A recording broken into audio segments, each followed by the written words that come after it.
Hi, welcome to ThinkTech. We are raising public awareness about technology, energy, globalism, and diversity.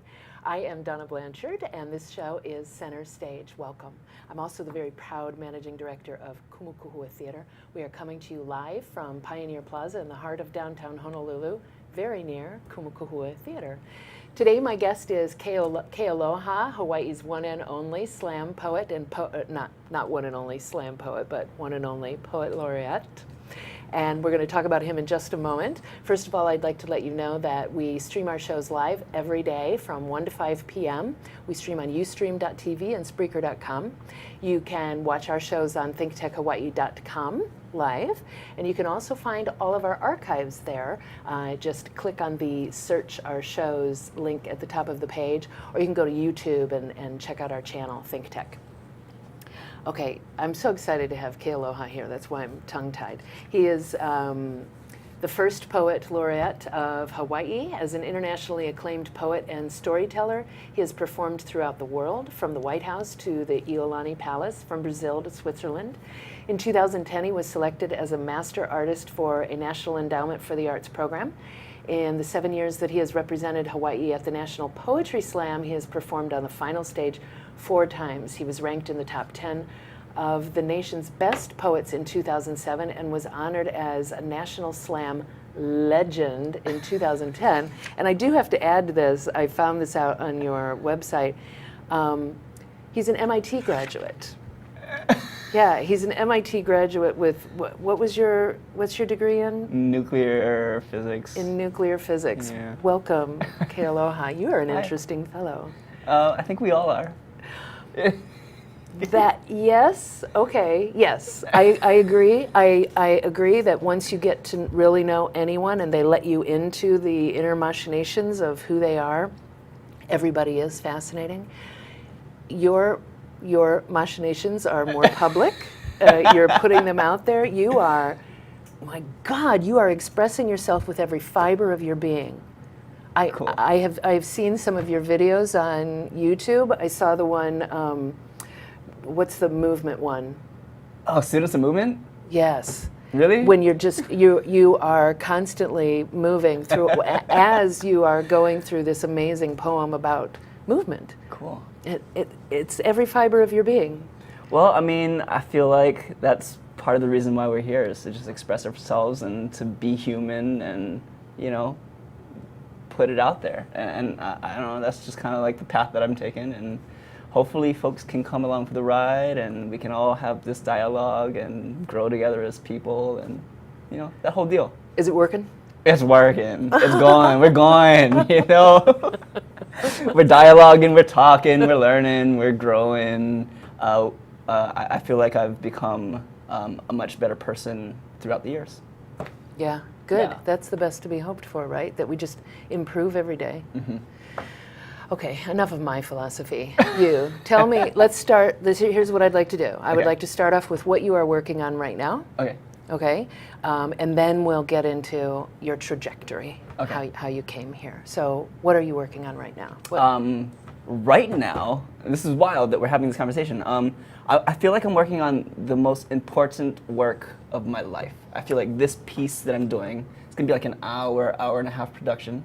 I feel like it's gonna define everything that I've learned and have been practicing and been growing towards for my entire life. So what it is... Yeah, I'm trying to know. That's quite a lead in. It better be good. I know. There's so much pressure, self-pressure on this project. But I just got a grant from the Native Arts and Cultures Foundation to create this piece. It's a creation story that tells the story of where we come from the Big Bang all the way till now. So I know, it's wild. It uses the science as sort of like the backbone narrative, but my task or my job is to tell that story in a way that uses good storytelling, that uses conflict and resolution, love stories and war and dancing and all kinds of crazy, like the things that make us human. I'm trying to like personify what those subatomic particles were doing, what was going on in the stars, what the relationship was between the sun and the earth and the moon, what happened from how we evolved from single-celled organisms all the way up until humans, how we journeyed from Africa as humans all throughout the world and migrated up, through the Middle East and then out to the Pacific and then up through Asia and then out into Europe and then over into the Americas. So like this entire story from Big Bang till to where we're at today, the 13.7 billion years of time. Us. Yeah. I want to tell that in a way that is compelling and fun to the average person.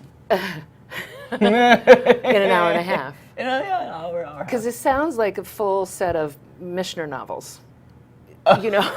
Right? To tell all of that story in that kind of detail that you're talking about. Because you're starting with molecular biology. Yeah, we're going to molecules. And you're doing it through poetry?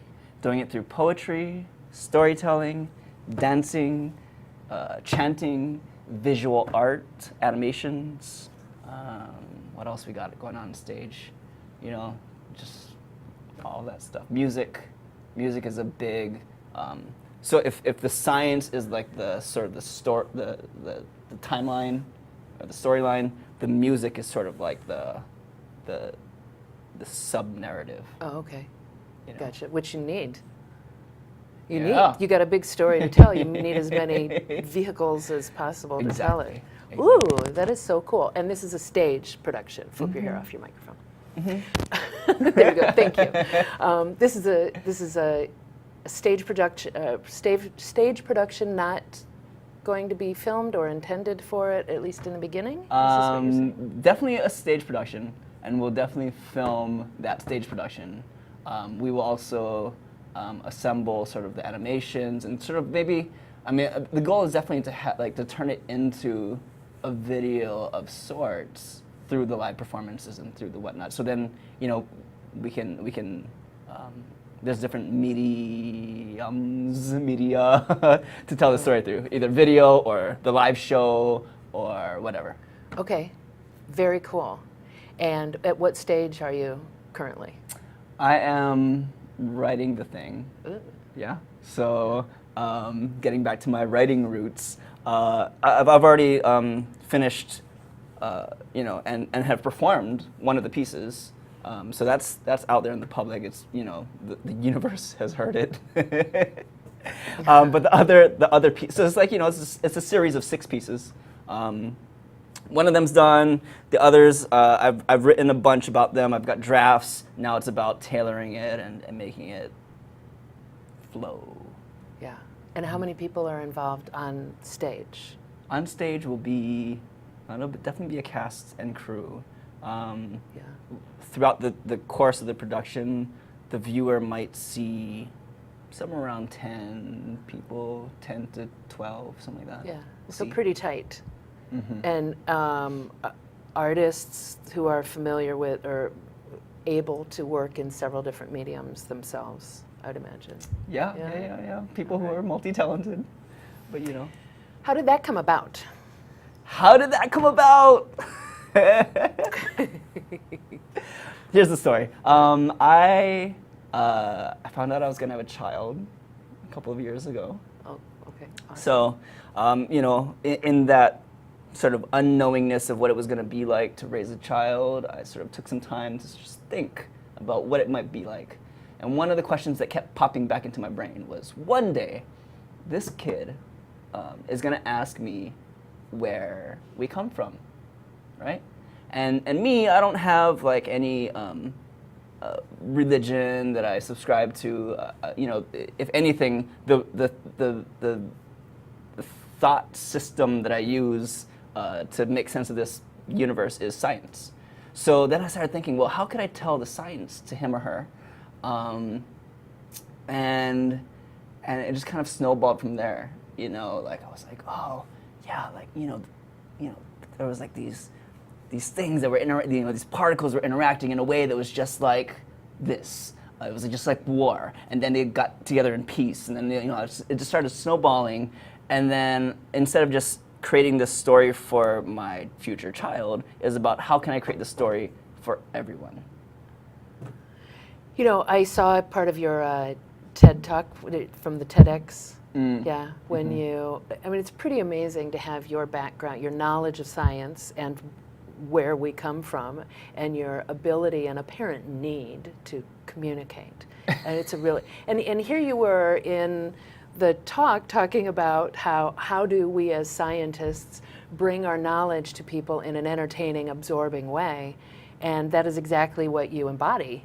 Yeah, it was a bit of a foreshadow, huh? Yeah. It was almost as if I was speaking to myself, to my future self.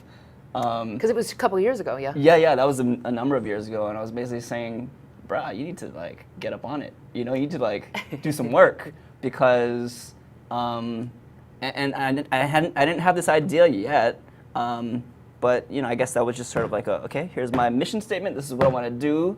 That's kind of what I want to focus on, and then eventually the idea sprung up from a moment of life inspiration. And that's kind of how it always works for me. It's like, you know, you can do as much research and studying and learning as you want and just saturate your brain with all this knowledge, but eventually, you know, as long as you've done that work, a moment might arise in your personal life or in a conversation where it'll all connect and you'll be like, that's how you turn all this research and knowledge into something that's emotional, that can move someone, that can, you know, so it's the human and the human element. Why do you think it's important that we understand where we came from? Why is it important that we understand the science behind it? Well, that's a great question. Why is it important? That's what I live for when people say that to me, you know. Why is it important for us to understand the science Yeah. behind where we come from? Well, it's the truth. Yeah. Wouldn't you want to know the truth? Wouldn't you want to know, like, the inner workings of how, like, you know, these molecules, how these atoms in our bones, in our blood, in our skin, where they all come from? And isn't it cool that they were all manufactured in the core of stars, like billions of years ago? Like, and how mind-blowing that is. That when we look up into the sky, we're seeing, you know, sort of a photograph of what we used to look like. I mean, all this stuff just blows my brain, you know, and I feel like, why wouldn't someone want to get their brain blown? Why wouldn't you want that? Well, yeah, I agree, and it wasn't a trick question at all. Trust me, but because I'm fascinated. Oh by yeah, it. absolutely. I mean, when you say you are the universe learning about itself, that's one of my favorite lines of yours. Really, and I think that the more that we do learn about ourselves, it is an expression of our humanity and our community, our unity with each other. I mean, we are the same stardust, and we're stardust, you know, in my layman's terms. Hey, that's you know. beautiful. That's what it is. Yeah, okay, cool. I agree with you that it's important that we learned these things, but I don't think there was, you know, the film, What the Bleep Do We Know? Are you familiar with that one? Yeah.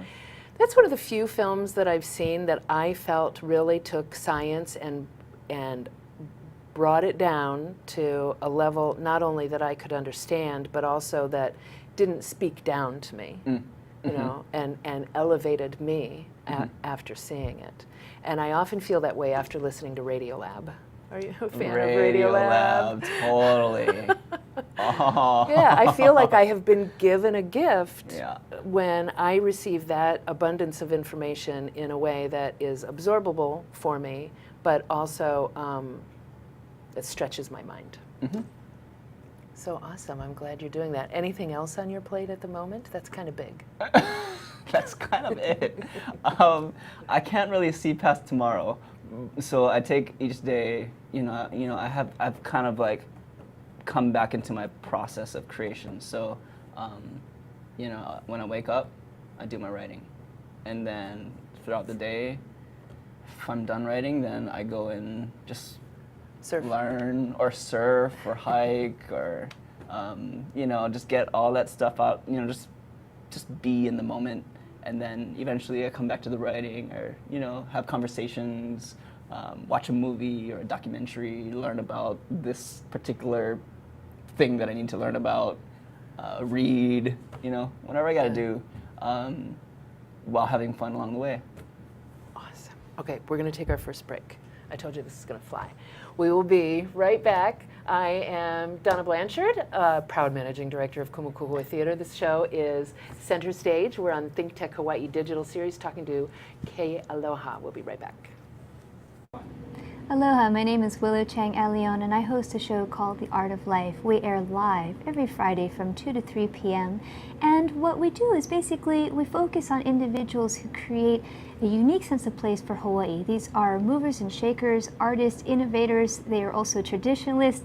They're all involved in the archival process, and they make this place a unique place, one that makes Hawaii a richer place to be. I hope you do join us, and certainly tell your friends about the show, whether they live here or they live abroad.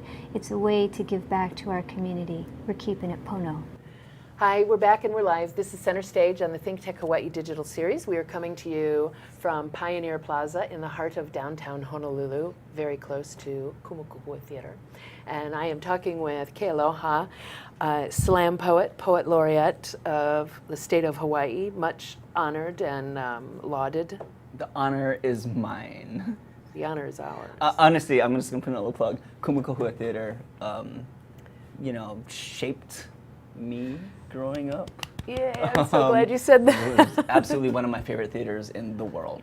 Oh, it is very singular in this world, not only because we're telling the stories of Hawaii, but we are telling the stories of our local community. And I have yet to find another theater in the United States that does that, that is devoted to its community in the way that we are. There you go. I hope to franchise it. There you go. I think it's important. How old were you when you got involved at Kumu? It was in high school. So yeah, young. And you were on stage? Oh in the no, show? I was going to plays. You know. Oh, you know, I was probably being sent there by at first through school. You know, go and see XYZ amount of plays. You know, when I was taking theater, drama. Yeah. And one of the places that I kept coming back to was Kumukuhua because you know, you guys, seriously, the stories of us. So of course, if I'm in high school and if I'm searching for myself, I gravitated towards the stories that had to do with our community and our, like, who we are here in Hawaii. Yeah. Oh, that is so wonderful. That gives me a wonderful feeling as the managing director, and I happen to agree with you. It's the reason I'm here. I moved 5,000 miles because I think that theater is very special. There you go. Yeah. So can we just for a moment, I'd like to go back to what you were talking about earlier. You get up in the morning and you write, and then you'll go out and do whatever. How do you set a barrier for yourself to say, I'm going to write? Do you say I'm going to write for this amount of time, or do you say I'm going to write until I finish this thought? How do you know when to stop? I know when to stop because I'm just done for the day, done for the moment. Like the thoughts aren't spilling out anymore. If I get stuck and I'm just like, you know what, I just need to take a break because there's nothing creative coming out of me right now, then I just stop. Yeah. But, you know, just having done this for so many years, I began to realize that I do my best writing as soon as I wake up. Oh, yeah? Yeah. Thanks. Totally. Or if it's like the middle of the night, like 2 o'clock, 3 o'clock in the morning, or whatever. Oh. Yeah. Oh, you sometimes get that too. Oh. And you know, you're really, well, you know what, that kind of, my first thought is you're really listening to yourself if you know it's just not flowing, it's not, you know, you're not pushing yourself, you're just listening, you're respecting yourself. That's very cool, and that I think that probably has a great deal to do with your expression in general. The words that you produce are really coming from your soul. Yeah. And I think we hear that. Yeah. I think that's why we're drawn. You were gracious enough to perform at our fundraiser for Kumukuhua a couple weeks ago. Yeah, that was at so fun. Calabash. It was really cool to have you there, and usually we just have musical act after musical act, and you came on and everyone just froze and listened to you. That was pretty awesome to be able to command that crowd, because you know, these are people on a Saturday afternoon sitting under tents in, you know, downtown Honolulu, and for you to grab everyone's attention like that really says a lot for who you are and what you're bringing, and how you're resonating with people. Oh, thank you so much.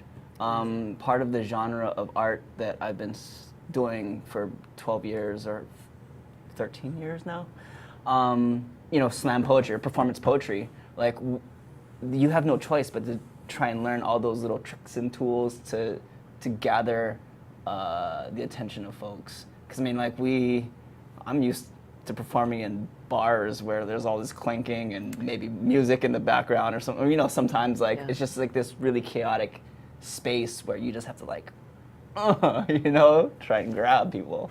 Yeah. So. You must embrace chaos to some extent. Yeah. I can get down with chaos. You can get down with it, I bet.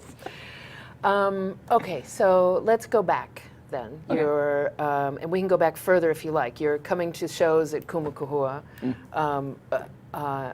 When was it that you first recall hearing poetry and really noticing it? Well, the first time poetry like stuck its head at me and like went, yeah! It must have been, well, I'm gonna back up. We're gonna back You up go back as far as you like. A long time ago. Are we going to the cells? Yeah, maybe not that far. Okay. I was growing up listening to a lot of hip hop, you know, and music. So in the '80s. So and that poetry, definitely, I was memorizing all the lyrics and, you know, walking down the street just jamming and, you know, singing, rapping, and so I was, you know, that was always kind of there, but you know, the first like in my face moment was Lois Ann Yamanaka came to my school.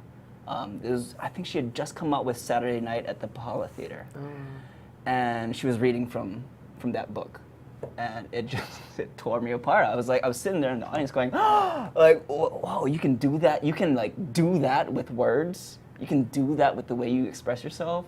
And that kind of like hooked me in. So I owe a lot to Lois Ann.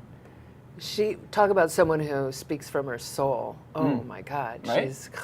Yeah. She speaks from my soul, and like everyone around you, she's just.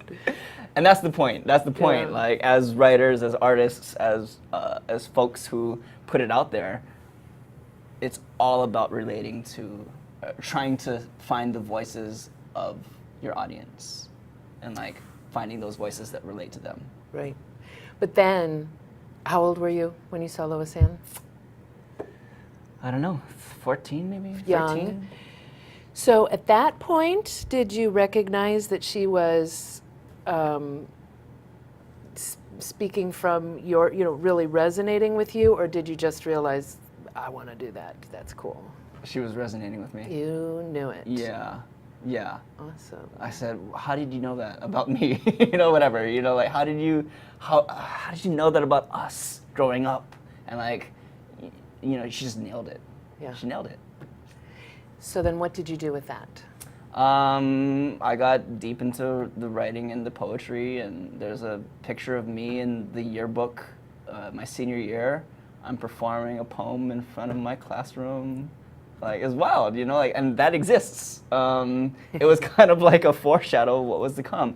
But then I went off to college, and I studied Molecular biology. engineering, like math and science. And there was no more room for creative expression. Like all my creative juices went towards trying to understand all of these particle interactions and things like that, you know. So and all my time and all my energy and all my juice was all about the math and science. So that creative writing bug that had been planted into me just it went into the corner and it hid, and it just kind of like, you know, And waited. it was just waiting, and then, but it was atrophying over the time, you know, just kind of being starved. And then I go through this college experience, and you know, I did minor in writing, but that type of writing was more expository and more like just paragraphs and theses and things like that. But when I got out of college, I went into business consulting, which was... Wait, where did that come from? I don't Business know where that came consulting? from. No, you know, it just came as a thing that I wanted to learn about and get paid for at the same time. Oh, okay. I felt like business was going to be important in not only my life, but in like the trajectory of what I wanted to do at that time. But how do you, you're a remarkable young man, but still, if I'm hiring for a business consultant and I look at your resume, I say, all right, MIT, but still. It's weird, it's wild. We're there, I'm there in school, and these business consultant companies are coming into to recruit, and their philosophy was this: yeah, we get it, you don't understand business, you don't know a lick about it, you know, we got that, okay? All we care about is that you know how to solve problems and can communicate that solving of the problems. We'll teach you about the business. You can come, you know, to us untouched, untainted, and we'll teach you the business. But as long as you have that innate ability to think through problems. So I would get into these interviews, and they would throw brain teasers at me, you know, crazy questions that, you know, that I loved. The thought experiments, you know, it was like, solve this riddle and do it in real time and speak it through and communicate that solving as we're having this job interview. And so one company decided to take their chances on me and flew me out to San Francisco, and I did business consulting for 2 years. And it was there in San Francisco that I saw slam poetry for the first time. Like one weekend, I was just flipping through the SF Weekly or the Guardian or whatever paper it was, you know, and I was just looking for the hot picks and what was going on in the city, and I saw this one listing for slam poetry, and it was happening like right near where I lived. So I thought, you know what, I'm gonna walk down and check it out. Yeah, pay my $5-10 or whatever it was, and sit down, and I'm sitting there in this theater. And these people just start getting up on stage, and once again, it's kind of like that Lois Ann moment, right? They're speaking my voice. They're speaking their voices, but like they're finding ways to speak mine. Yeah. And they're teaching me about what life is. And I'm sitting there, like my brain starts tingling, and like it goes down all through my spine. My spine's tingling, and I'm like, oh, like here we go again. And I left that night, that first night of seeing slam poetry. I left and I went home and I wrote all night. Then I woke up the next morning to go to my job, and I'm there in my cubicle, my consulting business cubicle, in this whatever suit. And I'm typing away on my computer, I'm typing poems. Looks like I'm working, but I'm like, I'm writing poems right now, because I got bit by the bug. And then later on that night, more writing, and then the next day, and that's all I wanted to do. And so I was going to all these poetry slams throughout the Bay Area, and performing at some, but mainly just listening and studying what they were doing. And then, yeah. I'm sorry, we got to take a quick break. Let's do it. I love it that you were like problem solving and breaking down what other people are doing when they're doing slam poetry, and that you followed your passion. You just said, you didn't even say, I have to do it. You just had to do it. That's cool. We're going to take a break. Yeah, this is Center Stage on the ThinkTech Hawaii Digital Series. We'll be right back. I'm Hong Jiang, host for Asia in Review on Tuesdays. And I'm David Day, host for Asian Review on Thursdays. Both of us broadcast our respective shows at 4 p.m. And my topics tend to deal with questions related to environment, culture, history, and sometimes human rights. And my shows tend to be on international business, foreign policy, geopolitics, and national security. And you can watch our shows live on the ThinkTech website at thinktechhawaii.com. And you can also watch us on YouTube or Olalo.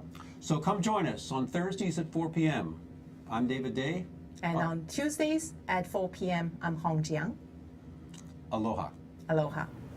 Hi, we're back. This is Center Stage. I'm Donna Blanchard talking with Kealoha. I don't want to do any more of an intro. We're just going. You just shotgun. You're like We're going right into it. Comes natural now. I've been here long enough. Okay, so you were at the consulting job and you just started writing and you knew this is it. I got to do it. Okay, yeah. So yeah, I'm doing the whole writing thing, and eventually I was like, you know what? I need to just quit this job and just get into just do this. Really, it was about I need to just quit my job because the philosophy was this: I am in my 20s. I'm in my physical prime. I've got all these ideas. I want to go and experience my body and my ideas without just wasting away behind this cubicle. Because when I'm older, I can come back into the cubicle. But right now, I want to go and experience the world. So I quit the job. I came home to Hawaii. I just wanted to surf and hike and to find myself again, to connect with the roots, to connect with my community, and to just enjoy my youth, you know? Because I felt that I had sort of tabled that, and put it off to the side. Oh, remember the guy, the creative guy who that was in the corner, atrophied?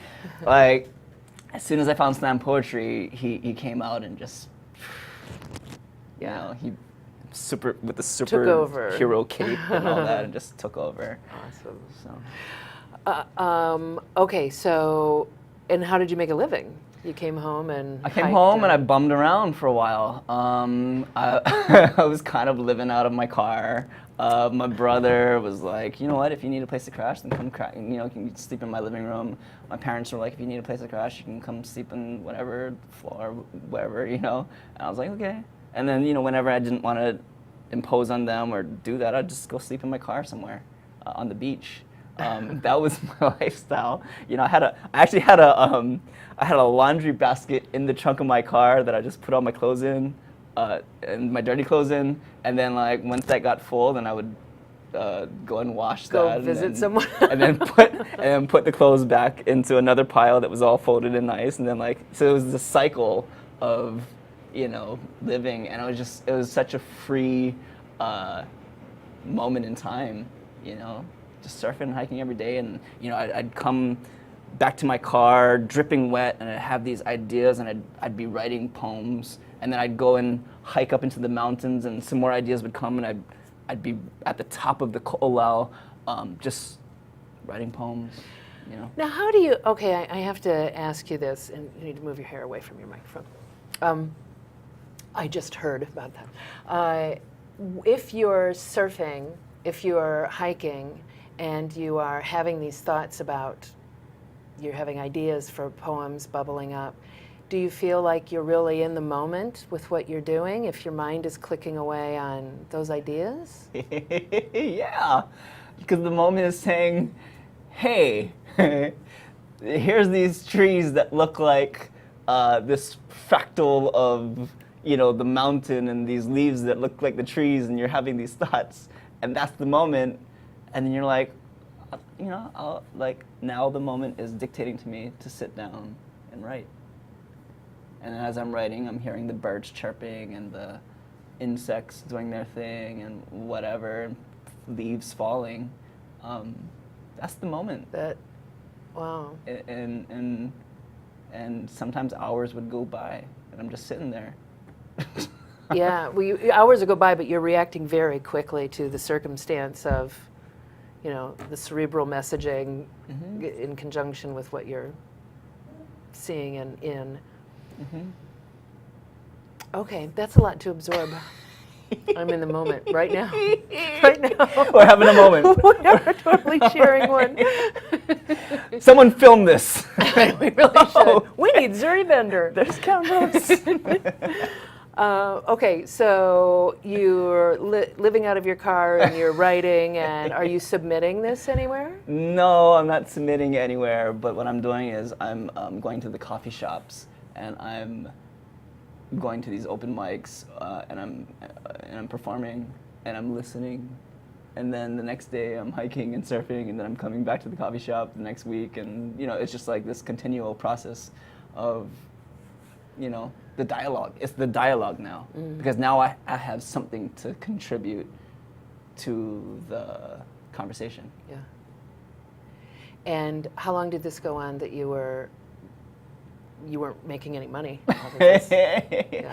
It went on You taught surfing at some point, though. Oh yeah, right? yeah. So you get a little extra. It was always one of the dreams of mine. It was to learn how to teach surfing, because I was, since I was so deep into the surfing, I wanted to learn how to teach it, and maybe one day, just do that. So the opportunity came up, and I said, you know what, I just gotta do it. But yeah, so I was doing little odd jobs here and there. I was doing traveling storytellers with Kyle Kakuno. He had written a number of plays that we would go and perform for elementary school children, make them laugh, make them learn, make them think about themselves and about the world. What else was I doing in those times? Just whatever came, I'd just do it. But I knew that ultimately the writing and the poetry was sort of the direction that I was going. So the traveling storytellers was sort of a way to learn how to act, to reconnect with the theater side of me. And so that fed into the performance poetry. The surf instruction was learning how to teach, something that I was passionate about, and that fed into my ability to teach poetry. All those different things just sort of kept converging into this direction, which was, so eventually, I was doing free gigs wherever, performing and workshops and instruction, and then eventually just sort of word of mouth, that there's this guy who's doing this stuff, and maybe you should give him a call, and started getting a lot of calls, and eventually that led to a career in poetry. Because then people were willing to pay. Mm-hmm. And how did you become our poet laureate? The governor decided it was time that Hawaii has a poet laureate. And the rule states that the governor can just appoint a poet laureate. And so I had done I had inaugurated him already at that point. You were at his inauguration. I was at his inauguration, and he had asked me to inaugurate him, so I wrote a poem and performed it for Brian Schatz and Neil Abercrombie. And so that was kind of and that's sort of what the Poet Laureate does. The Poet Laureate creates poems for state occasions, as well as spreads poetry through workshops and performances, as well as a handful of things that I was already doing. So it was just logical for, he just decided. You should be the dude. He did. Awesome. And then, and here you are, but now wait a minute, I have a whole bunch of other things. Now that I'm, we have a whole bunch of things. And we're running out of time. Russell Simmons recognized your talent. How did you get hooked up with Russell Simmons? Well, it was HBO's Brave New Voices, and they were doing sort of a documentary style show that was going to all these different cities and sort of following the poetry scene in the youth arena. And at the time, I was I was with Youth Speaks Hawaii, and sort of part of the documentary. Yeah, so he found you and recognized that. I'm not sure if he did. Oh, well, his people. Yeah, his people. Exactly. His people is implied. Okay, you're on the board of directors for the Hawaii People's Fund. That term just ended. You can serve 4 years, and then so my 4 years is done. Okay. So, but, I've got a board of directors for you. Can we talk later? Well, now that I'm free, right? Now that you're free, yeah, you've got nothing else to do. Right, Oh, nothing it's else that to little do. Big Bang piece, Big Bang to now piece, whatever. Maybe we can help you with that. We only have a few minutes left here. So do you have, my favorite line of the pieces of yours that I've heard, I've already said, you are the universe learning about itself. I think that's very cool. Do you have a favorite line or a group of lines or anything that you'd like to do? We have about 4 minutes. I know I'm not giving you a lot of time. My. And I'm really and you can say no, and I will just ask you more questions. Let's go with the questions. Okay. Let's go with the questions. That's fine. But if folks, if you want to see more poems, www.kealohapoetry.com. So it's all there. Yeah, yes, you can. And a lot of your stuff is on YouTube. The yeah. pieces of your stuff to watch, Exactly. which is a teaser that will make you want to buy, frankly, it'll make you want to buy the pieces and have them to read and savor. And I'm a very visual person, so it's hard for me to just hear and absorb that way. But when I can read it, or it's really cool to watch your stuff on YouTube. There you go. Actually, There yeah. you go. Or watch you in person is even better. Do you have any performances coming up? Yeah. At the end of August, a bunch of world leaders are coming into town. Desmond Tutu is one of them. It's being put on by the Pillars of Peace, and so they're having me be a part of that show. It's the elders. It's like the elders, who are coming in. That was the same. The Dalai Lama was here through Pillars Dalai of Lama Peace. was, yeah. I got to see him. Yeah, that was the Pillars of Peace as well. That was last year or 2 years ago? It was 2 years ago. There you go. I cried when he walked on stage. It just came out of me. The last time that happened was David Bowie in a Serious Moonlight tour. I just spontaneously wept when I saw him. That is so cool that you get to be a part of that. And I'm really happy that you're going to be a part of that. I think that they recognized that you should be a part of that, whoever the they is. Those people. The they. You're speaking to a lot of people. Yeah, I guess that's the job. That's the job.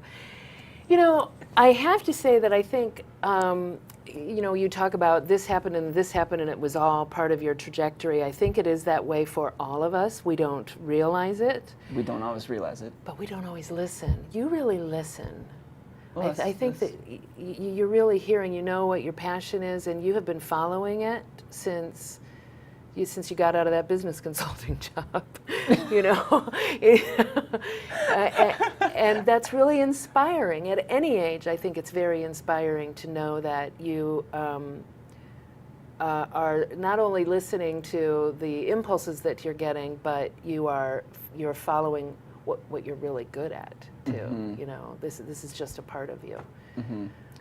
Yeah, I don't know. I mean, it's like, I think the more we listen, and the more we ask questions, the more we reflect on ourselves and other people. So it's that listening and asking questions. I mean, from a young kid time, we were taught to listen to our elders, and then through school we were taught to ask questions. And if you've got the good teachers, they're asking you the hard questions, and then you're learning that process of the hard questions. Yeah. And then you're able to hopefully one day ask those same questions about yourself. Yeah, and do the problem solving in real time. Nice tie back. Thanks. Yeah. That's why I'm here. Thank you so much for being here. We have to wrap up, and I feel like we could talk for another 45 minutes easily. But I'm really glad to have had the opportunity to speak with you and to share it with other people. Thank you so much for your time. Keep on doing it. Yeah. Kealohapoetry.com. Kealohapoetry.com. Yeah, go there, check it out. It has the videos, it has all that stuff. So. Yeah, much more videos than there are on YouTube, so now I'm going to have to invest there. Okay, we're out of time, so I have to read through some things now. I want to thank you for being here with us. We've been talking with Kealoha. Go to kealohapoetry.com. I would like to thank Zuri Bender, our production manager, who is in my ear, except it's falling out at the moment. Chrissy Goffin, our communications director, and thank you to Jay Fidel, who somehow manages to put it all together. To check out our broadcasts, go to YouTube or thinktechhawaii.com, and we will see you next week on Center Stage. Bye.